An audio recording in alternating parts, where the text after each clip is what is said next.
Hi, let's talk about bioclimatic architecture.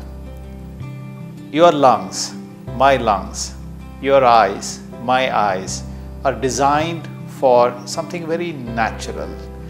Eyes are designed for natural light, the lungs are designed for natural air. Our skin are also designed for anything that is natural. But unfortunately, we have buildings where everything has become artificial. There is about 8 to 12% of fresh air in any air conditioned building that we inhale. And our light that we use today, mostly about 80% of natural light's color rendition index. The sun rays are supposed to be the purest form of white rays, whereas the incandescent bulb is also close to it, but you know we don't use incandescent bulbs practically across the country because it's more of a heater than a light source. So we use CFL bulbs, and the CFL bulb is about 80% of CRI index today. It's not designed for our eyes. So what is the problem? Where is the problem? How do we change this? How do we give solutions that are more meaningful for end consumers like you and me? And that's where the bioclimatic architecture come into play. So let's look at what it is. Building designs that take into account climate and environmental conditions to help achieve optimal thermal and natural comfort into a low carbon emission building is essentially bioclimatic architecture. Now there are some examples from around the world. There is this beautiful building in Spain where there is the south side of the building. You know, this is in the northern hemisphere like most part of India is, and all of India is above the equator. So we are in the northern hemisphere, so is Spain, and there is the southern side of the building where the sun heats up quite a lot. Now, if we treat the southern side of the building, automatically we can control the thermal conditions of the building inside. And you take mud homes, beautiful mud homes, fantastically designed and used in the Kutch area in Gujarat, a classic example of a bioclimatic home.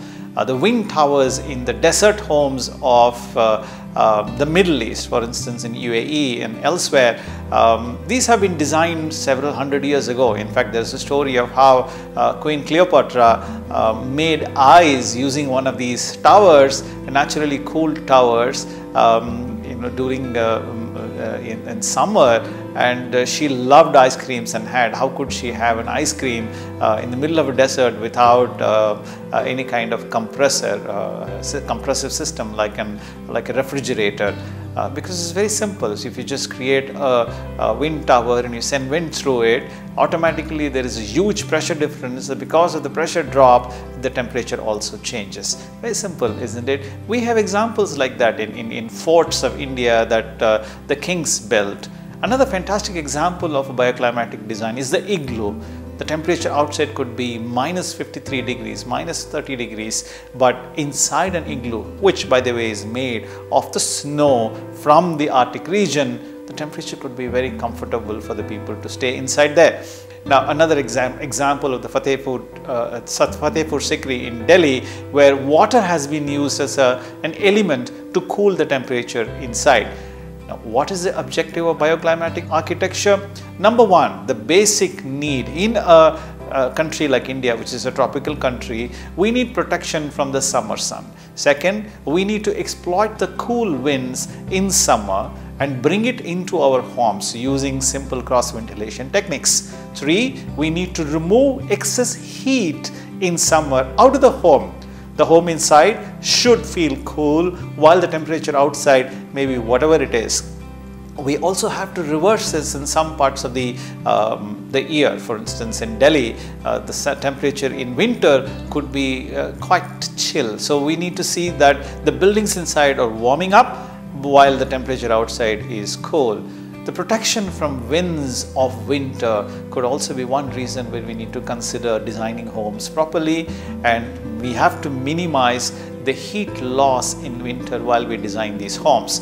The thermal comfort without drastic needs for cooling or heating also need to be done cleverly by manipulating the relative humidity, which is basically the precipitation or the water content in the air. Now these are the principles of bioclimatic design.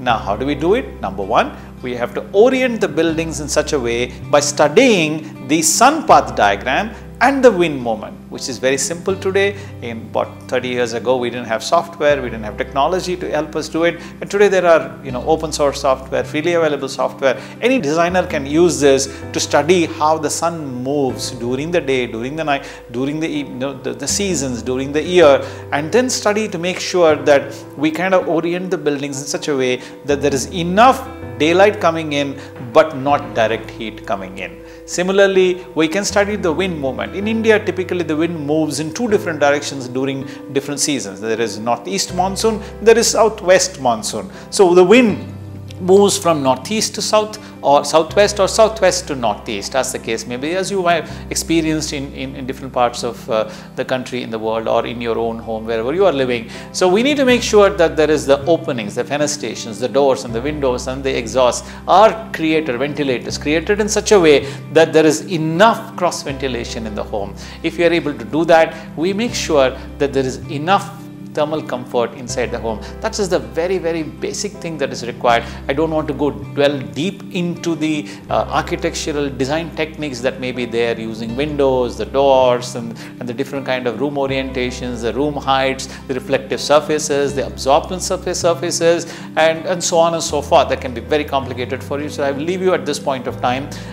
So basically, how do we do this? When we design the home, we just make sure that your comfort, my comfort, the dweller's comfort, the home person, whoever is a home user or the home owner's comfort is kept in mind while the design is being done. By the way, this can significantly save money for the end user, because you will not require a heater, you will not require an air conditioner. Now, this is Krish Murli Ishwar. I am the co-founder of Idean Lab, which is part of the Brick Eagle family. If you would like to know anything more about sustainable design and architecture, please do get in touch with me. My email ID is murali@brickeagle.com. Thank you very much.